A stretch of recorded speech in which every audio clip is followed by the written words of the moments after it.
ሰላም ናይ ሰላም ዩቱብ ቻናል ተኸታተልቲ ኣብ መላእ ዓለም ቅርናዕ ትርከቡ ሃመይናኹም ምንላይ ድሕና ድኹም ኣነ ሃፍቶም ድሕና እግዚኣብሔር ይመስገን። ሓደሽቲ ድኾንኩም ላይክ ሸር ሰብስክራይብ ነገርኩም እተዩ በተሰይ ድኾንኩም ድማ ምክርኩም ተግሳጽኩም ኣይፈለየኒ ናልማ እንትሕዘልኩም ድመጻኹ ደሞ ሓጻር መንፈሳዊ ስነ ጽሑፍ እያ ማለት እዩ። ጀምረ ክሳብ ጭርሽ ምሳነ ጽንሑ ነቲ ጊዜ ፍለጥዎ እሞ ከም ልባማት ነበሩ። ኤፌሶን ምዕራፍ 5:15 ክሳብ 16 ሰሎሜን ኤርምያስን ዝበሃሉ ክልተ መሓዝት ኣብ ሓደ ኣቦ እንዳኸዱ መንፈሳውነት ይነጥፉ ነበሩ። እቶም ኣቦ ድማ ትምህርቲ ምስ ወድኡ ድሕሪ ትምህርቲ ድማ መንፈሳውነቶም ዝጽባእ ነገራት ከያጋጥሞም ይምዕድዎም ነበሩ። ሓንቲ ካብተን ዝምዕድዎም ዝነበሩ ድማ እዛ እያ። ኣቱም ደቀይ ዲያብሎስ ክፍትነና ከሎ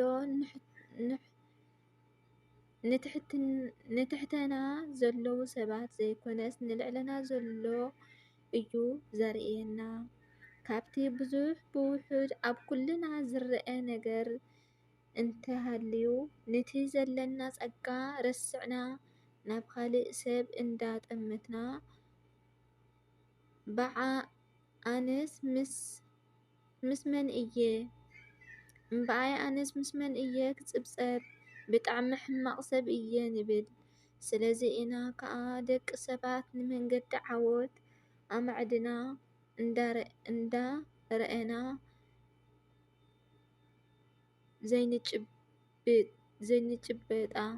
ዘይንጭብጣ እንዳበሉ ምኽሮም ለገሱሎም። ግስርሳት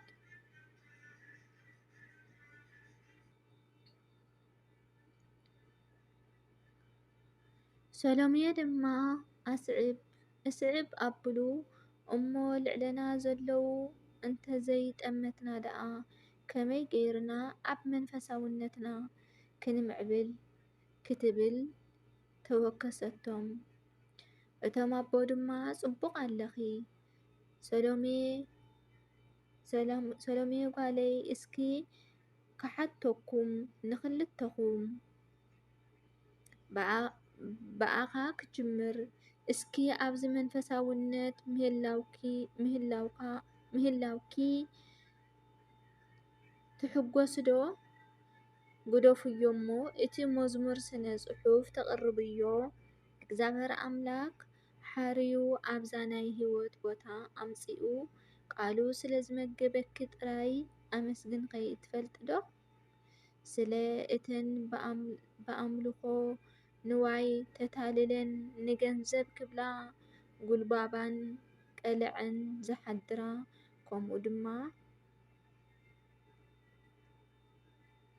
ከምኡ ድማ ይብላዕ ኣሎ ኢሎም ምስ ዝተፈላለዩ ኣወዳት ሓድረን ሕማም ዓድገን ዝመጻ ኣሕዋትኺ ኣስተንትንኸይ ትፈልጡ ዶ?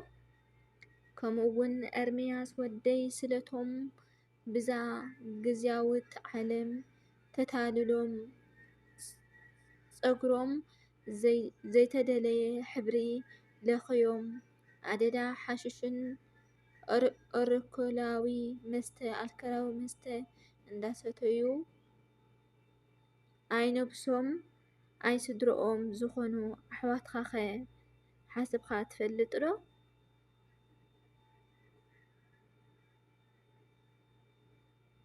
እዞም ደቀይ ስለዚ እየ ከዓ ዳብሎስ ንትሕተኻ ዘሎ ዘይኮነ ንልዕለኻ ዘሎ እዩ ዘርእየካ እሞ ንጠንቀቕ ክብል ዝጸንሕኹ። ስለዚ ካብ ናይ ዓለም ነገር ቃል ኣምላኽ የሕሸና ኢልና ኣብዚ ቅዱስ ቦታ ምእተውና ጥራይ ክነመስግን ይግብአና እዩ።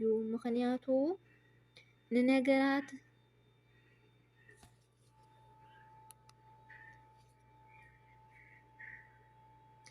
ንነገራት ዘይደለናዮም ጥራይ ንረክቦም ማለት ኣይኮነን። እግዚኣብሔር ኣምላክ እንተዘይፈቕድዎ ወላ ሓደ ክንገብር ኣይንክእልን ኣይከኣለናን እዩ። እግዚኣብሔር ኣምላኽ ፈቕድዎ ኣብ መንፈሳውነት ብቓሉ ንመላለስ እንተሃለና ግን እዚ ዕጫ ናይዞም ክንርእዮም ዝጸንሕና ኣሕዋትና ኣያክበርናን ኣይከርክበናን እዩ። ድሕሪ ደማ ከምቶም ኣብ ዝለዓለ ደረጃ ዝበጽሑ ኣሕዋትና ክንበጽሕ እንተደሊና ነዚ ሒዝናዮ ዘለና ቅድመና ክነመስግነሉ ይግብአና።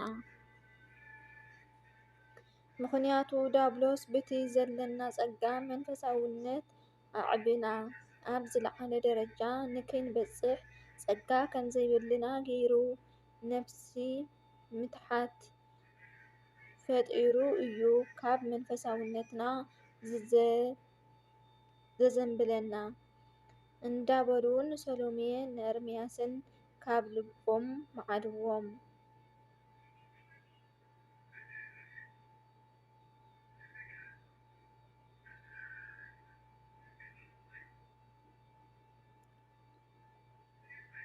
ኤርምያስ ከዓ ኣቦና ቃለ ሕይወት ያስምዐልና ግን ከም ፍቃድ ኣምላክ ኣብ ዕብራውያን ምዕራፍ 13 ቁጽሪ 7 ከምዚ ይብለና እዩ። ነቶም ቀዳሞት መራሕትኩም ዘክርዎም ንብረቶም እንዳተጠቀምኩም ድማ ኣሰሮም ሰዓቡ ይብለና። እዚ ከመይ እዩ ክብል ሕቶ ኣቅረበሎም። ነቶም ኣቦ ድማ ቃለ ሕይወት የስምዐልና ኤርምያስ ወደይ ሓደ ሰብ ቀዳማይ ክፍሊ ከይወደየ ናብ ካልኣይ ክፍሊ ኣይሓልፍን እዩ። መንፈሳውነት ከዓ ከምኡ እዩ።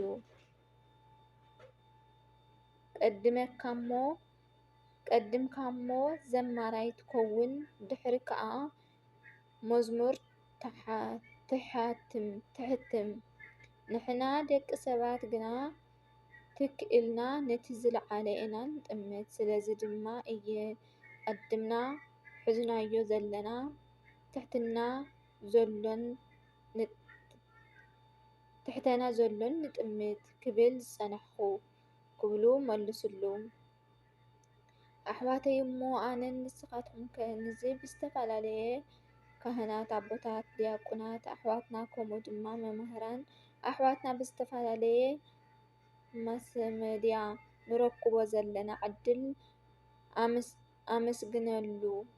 ኣመስግናሉ ንፈልጥ ዶ? ስለቶም ነዚ ዕድል ዝሰኣኑ ከ ሓሲብና ንፈልጥ ዶ? እዚ ኣበየናይ ኣባኩምን ዝተረፈ ሕቶ እዩ። ስለዚ ንሕና ድማ ከንፈርና ንምስጋና ነቕንዕናን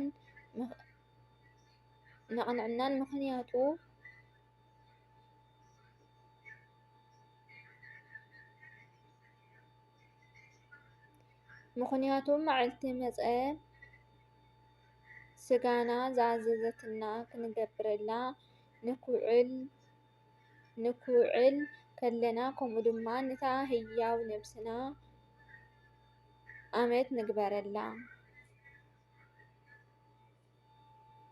ስለዚ ወገናተይ ስንቅና ምስጋና ይኹን። ከምኡ ድማ ብዝወሃበና ትምህርቲ መስተውዐልቲ ክንከውን ምሕረት ናይ እግዚኣብሔር ኣምላኽ ኣማላድነት ናይ ቅድስት ድንግል ማርያም ተረዳእነት ናይ ቅዱሳን መላእክቲ ሰማዕታት ጻድቃናት ሃዋርያት ብሓፈሻ ኩሎም ቅዱሳን ስድራቤት ምስ ኩልና ይኹን ኣሜን። ብሓቂ ደስ ዝብል ተመስገን ካብ ዘንበብክዎ እዩ።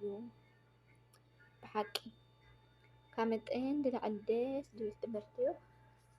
ኣሕዋተይ ብኣበይ ብዙሕ ቁም ነገር ትምሃርናላ ትምህርቲ ኣና ንሕና ካብ ሕና ልዕል ድነ ሰብ ኢና ንርዳእ ካብ ሕና ትሕቲ ድነ ሰብ ኣይንርኢ ጭራሽ ማለት እዩ ኩልና እና ሰይጣን ድማ ብምንታይ እዩ ዘውድቀና ካብ ሕና ልዕል ድነ ሰብ ንክንርኢ እናገበረ ያውድቀና ማለት እዩ። እና ብድንህናስ ናመስግን ብሓጫሩ በቃ ብድንህና ካብ ሕና ትሕቲ ድነ ሰብ ንርኢ ንህና ካብ ሕና ልዕል ድነ ሰብ ንርኢ የብልና ብሓጭሩ ድማ ኣመስገንቲ ንኾን ንህና በቃ ብታድናትናሲ ተመስገን ንብል ንህናና ኣመስገንቲ ንኹን ብድንህና ተመስገን ንብል ክብል ይፈቱ ደቅና ዋየ ካዳን በብዎዩ ብባዕለይ ብዙሕ ትምህርቲ ስለ ትምሃር ከሎ ንስኻትኩም ደሞ ትምሃርሉ ስለ ትደለኹ ዳኣኻትኩም ኣፕለይ ኣለኹ ማለት እዩ።